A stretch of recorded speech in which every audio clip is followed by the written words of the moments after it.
Já jsem to tady měl postavení, tak jsem to byl... Já vím. Už.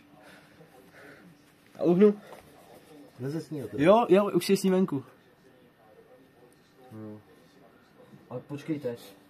Jaký táhne. A na tom videu. Pak bude vidět, jak má prdel teď. Je zadělaný. Už má pohodlí.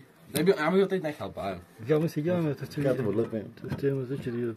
Ale poslouchejte. Koukejte na to jeho prdel, jak velký má teď a jak velký bude mít potom. To byl techniky, vám říkal. Ježišmarja, tak bouchne, no.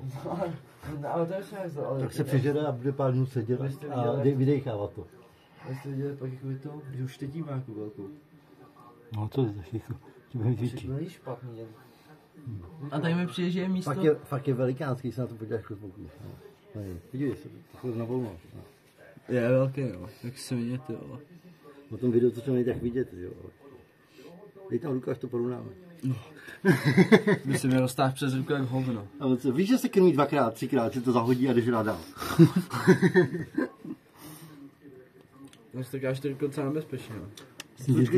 Teď má v obě No jasný, jo.